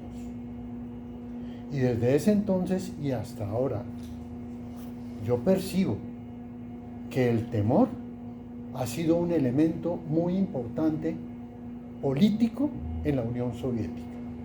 No solamente internamente, sino con respecto al resto del mundo. Perdón, cuando dices ¿viviste en la Unión Soviética? No. Viví desde Colombia, Vale. la Guerra Fría, y desde ese entonces y hasta ahora lo he percibido que el temor es un elemento importante en la política del manejo de las relaciones internas y externas de Rusia. Es mi percepción. Sí, Pero claro, nosotros lo vemos a través de la prensa norteamericana y occidental. películas gringas. Entonces ahí uno tiene que... Sí, pero mira, Mandar con lo que pinzas acaba de esa decir Yuri, con respecto a que no se podía disentir, que no se podía, y ahora no es lo mismo. Bueno, Pero eso es brincarnos demasiado más allá de... Brincamos demasiado. Sí, Sí, pero tienes razón. Existían límites muy claramente identificados. Los que estaban contra el partido, contra la línea oficial, no podían hablar en voz alta. Por favor, en la cocina, lo que quieren. Por eso no lo meten en la cárcel. En el régimen viejo lo metían en la cárcel también por hablar en la cocina. Ahora no. Pero el público, por favor, prensa libre independiente, no, eso estaba prohibido. Entonces, cuando Gorbachev permite hablar en público y permite publicar cosas que no eran, no oficiales, contra lo oficial, esto es un oxígeno, esto es una ventana que se abre al mundo, es una sensación espectacular, es una sensación que yo todavía lo recuerdo, es frescura, es cuando viene aire libre en una Tú estabas en situación Rusia en el 85, en esos años. Yo no recuerdo, 85, donde yo estaba. en América. Sí, en Moscú. Sí. Ahora, esa sensación tenía sensación de límites también, porque uno estaba educado en la tradición de disciplina. Uno no podía hablar cosas que no. Entonces, le cuento un chiste y ustedes se ubicarán tal vez. Dos compañeritos trabajan en entidades públicas diferentes, vienen a la oficina en la mañana y burócrata lo primero que hace es abrir la prensa, Pravda, por supuesto, tiene que ser Pravda, y lee Pravda y encuentra en Pravda, ya Gorbachev está en el poder, ya la prensa puede hablar cosas que antes no, encuentra en Pravda un chisme espectacular sobre un personaje de altísima posición. Él llama a su compañero y dice, ¿tú leíste Pravda hoy? Él dice, no, estoy contento aquí todavía no. Él dice, ¿y qué? ¿Y qué dice? Cuénteme. Y el primero dice, no te lo puedo decir por teléfono.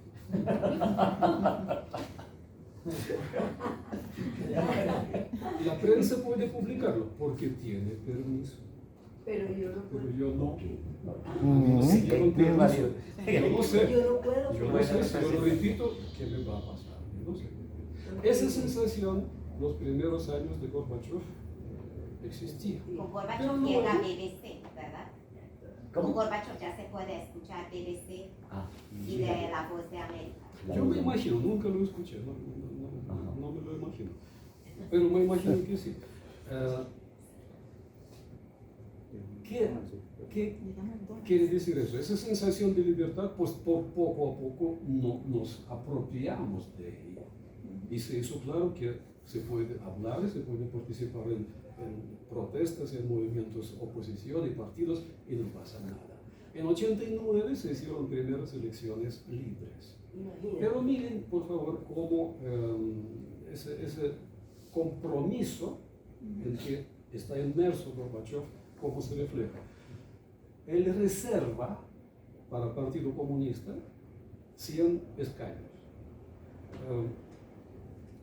100 escaños es casi mayoría simple. Eso no es absoluto, pero mayoría simple sí. Y de esa manera, obviamente es un compromiso. Sí, hace libertad, pero ajá, aquí también, así, por acá, sí, por ese reflejo, esa sensación de que libertad sí, pero algo le falta, algo le falta a esa libertad. Eso se podía sentir en cómo se desarrolló después la reforma política. Toda la reforma se concentró en el Parlamento. Ahora, ubíquense por favor en el contexto. El país estaba cambiando su sistema económico, pasando de planificación central al mercado, su sistema de propiedad, creando la propiedad privada, que no existía, pues existía, pero era marginal, y su sistema de Estado, porque ya es de oposición y de competencia, elecciones diferentes, y todas esas decisiones se hicieron en el Parlamento. Me pregunto, ¿acaso el Parlamento puede tener poder para resolver asuntos históricos? ¿Acaso no es un tema para una asamblea constituyente? Dudas. Por ejemplo, aquí se cometió una cosa que me parece dañina, es la forma de gobierno. Gorbachev inventó el puesto de presidencia. Presidencia no existía. Rusia no tiene tradición de presidencia. La primera república rusa, cuando la revolución, el rey abdicó en 1917. Esa república fue parlamentaria. La segunda república, que crearon los bolcheviques en 17, con toda la formalidad del mundo, era república parlamentaria también. No existía presidencia, existía primer ministro. Partido gobernante y primer ministro. La tercera república rusa, que se forma en las reformas de Gorbachev, es presidencial. ¿Por qué? Porque Gorbachev creó puesto de presidente. ¿Dónde? ¿Cómo él lo creó? Cambiando, como se dice en Colombia, un articulito. Obviamente, esas cosas, la legalidad tal vez se puede pasar, pero legitimidad no pasa el examen de legitimidad. De modo que reforma política de Gorbachev deja ese sabor de transacción, de compromiso. Yo me imagino que él tenía mejores intenciones, yo le creo, convencido que él tenía mejores intenciones, pero esos acuerdos entre las élites al final crearon una superpresidencia en Rusia, que fue copiada por todas las repúblicas, y ahora Rusia tiene una superpresidencia que es supremamente dañino, porque el control es escaso. Pero Gorbachev estaba después culpando a Yeltsin, que realmente es él quien llena el puesto de presidencia con todos los poderes adicionales. Entonces, él está diciendo que eso no fue al final él, pero quien empieza como a generar esta super presidencia es al final Yeltsin mismo. Esto es muy posible. Yo no recuerdo exactamente cuál fue la actitud de Gorbachev. Puede ser que fuera así. ¿Puedo preguntarte algo? Nosotros siempre pensábamos que Yeltsin fue un demócrata aún más grande que Gorbachev. ¿Tú piensas que Yeltsin fue realmente un demócrata? ¿Más demócrata o fue más nacionalista? No, más no. Gorbachev es una persona de intenciones, mejores intenciones, una persona honesta. Él dirigió país en la época de caos absoluto. La gente que estaba cerca robaron lo que pudieron. A las manos de Gorbachev no se pegó nada. Él es honesto, nadie lo acusa de nada, nadie le factura ninguna cosa dudosa ni incorrecta. Lo que dijo, él dijo ya, él no emigró, él no dijo, al diablo con ustedes, mi dinero está allá, yo voy allá. No, él vivió en Moscú. Perdón, siendo las 8:25, que ya digamos vamos a finalizar esto, yo les quisiera pedir en 5 minutos cada uno, ¿cuál creen que es la herencia de Gorbachev?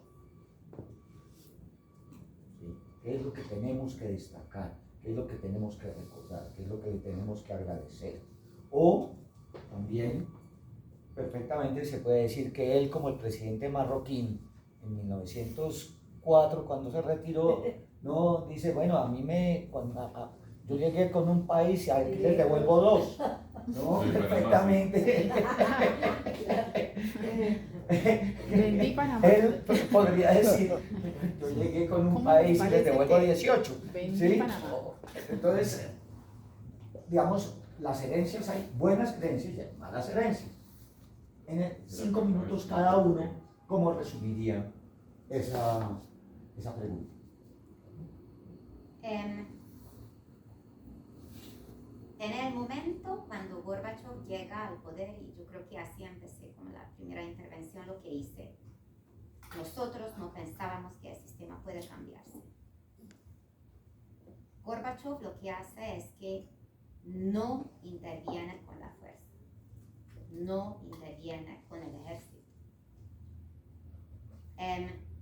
Porque y cuando uno sigue leyendo sobre él, que después que estaba opinando sobre la guerra en Irak, que estaba opinando sobre, hasta que se muere de 91 años, él siempre creía que es posible negociar, que en política exterior se puede negociar. Eso significa que es un pacifista. En ese sentido pacifista, él estaba sentado cuando él en 85-60 perfectamente hubiera podido llevar el país inmediatamente hacia una dictadura. Hubiera podido tener como unas intervenciones en el bloque soviético con la fuerza. Hubiera podido.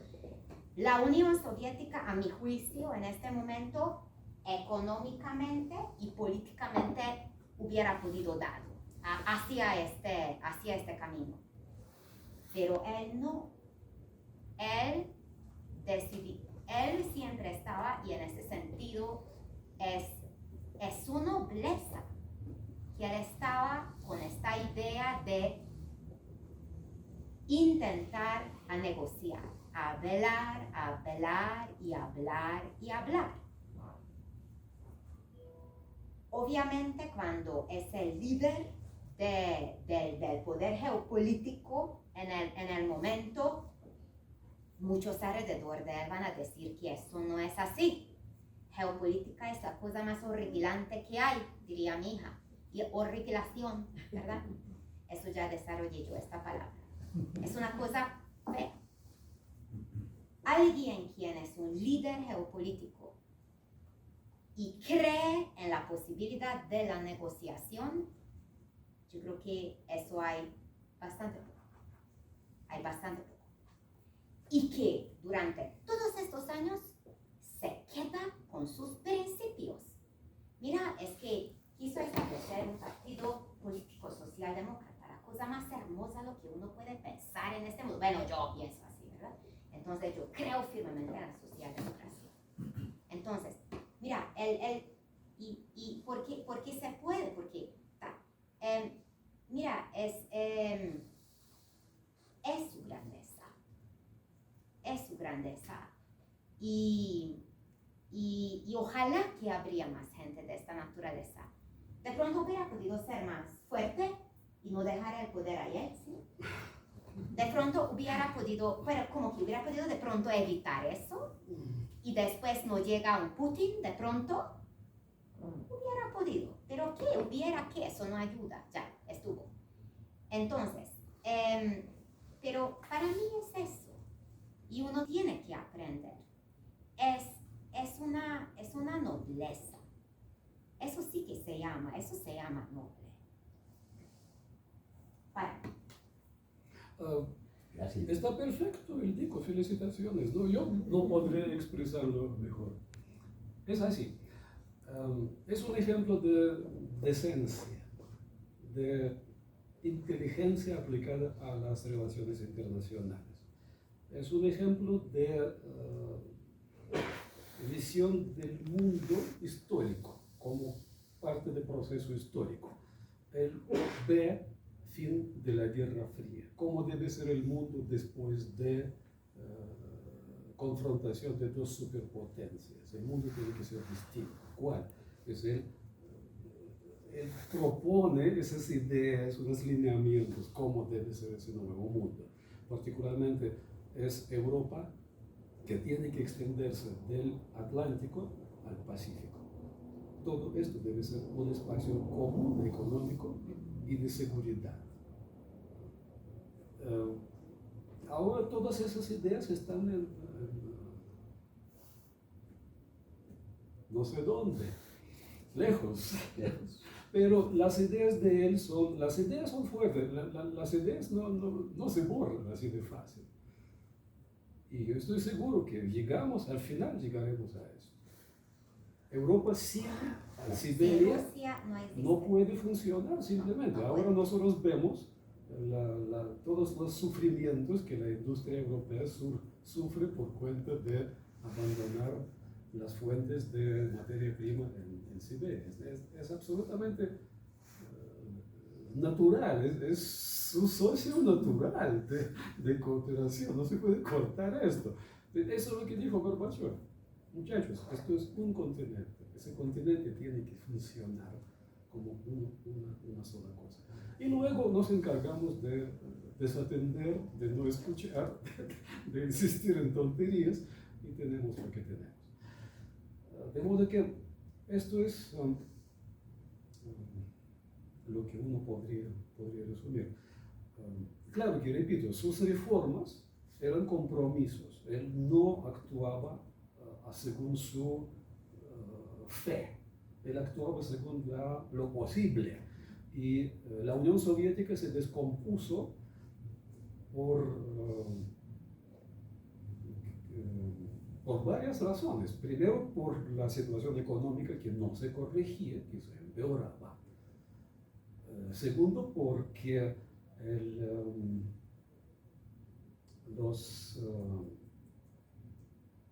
contra Gorbachev se hizo el golpe de Estado, el intento del golpe de Estado, en agosto del 91, por ahí. Y las repúblicas, todas las repúblicas federadas sintieron que es peligroso. Puede que regrese a lo que dije el Tico, otra vez una dictadura. No, qué miedo. Y empezaron a salir, no salir, declarar la independencia de la Unión. ¿Qué hizo Gorbachev? Él intentó disciplinar las repúblicas, no lo pudo hacer.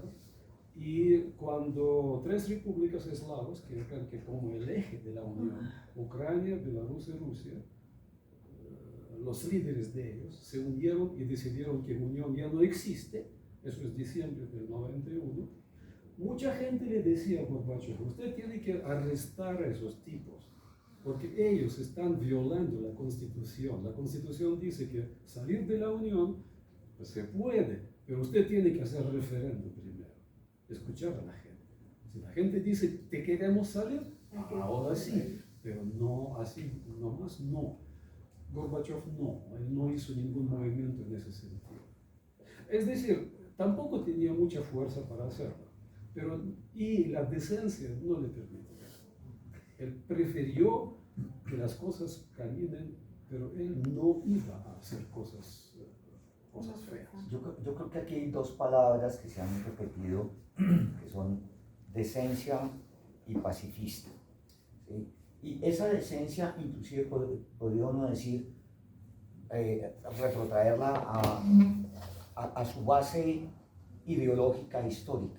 Él era un marxista-leninista, absolutamente convencido del socialismo como una forma superior al capitalismo y a la democracia.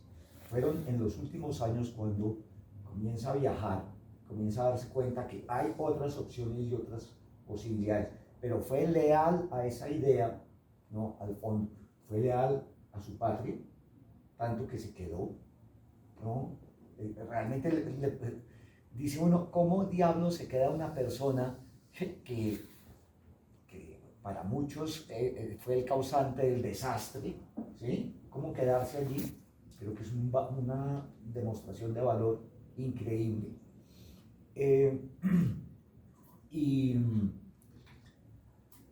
Y sobre todo lo que decías, creo que expuso una serie de ideas sobre la paz mundial muy importantes que infortunadamente el tiempo y las circunstancias han impedido o nos han alejado de esos ideales tan importantes.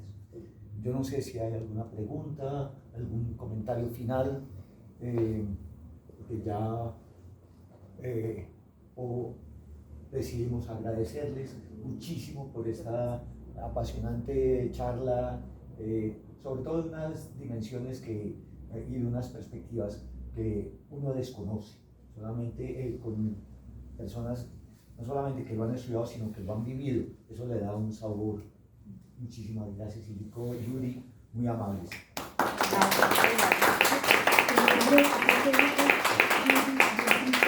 Quería darle nuestros mayores agradecimientos, lo mismo que a Carlos Jaime, por esta maravillosa y excelente moderación que ha hecho de este riquísimo y excelente conversatorio. Gracias a ustedes nos han dado una visión y una gran riqueza sobre Gorbachev. Lo que nos han entregado esta noche ha sido maravilloso y esperamos tenerlos nuevamente aquí en Uniandinos en este espacio de Café Cénica. Muchísimas gracias a todos nuevamente, a los que nos acompañaron en forma presencial y a los que se conectaron en forma virtual. Feliz noche para todos. Gracias, Luz Estela. Perdón, ¿cuántos? Y a Elsa quisiera darle también los agradecimientos, a Elsa Colmenares, que fue la persona que nos hizo realmente el contacto con Yuri y con el Dico. Muchísimas gracias, Elsa, y esperamos tenerlos, Yuri y el Dico, nuevamente aquí en Uniandinos, que ha sido realmente apasionante esta noche tenerlos con nosotros. Muchísimas gracias. Gracias. ¿Cuánta gente estuvo conectada? 36 personas estuvieron conectadas.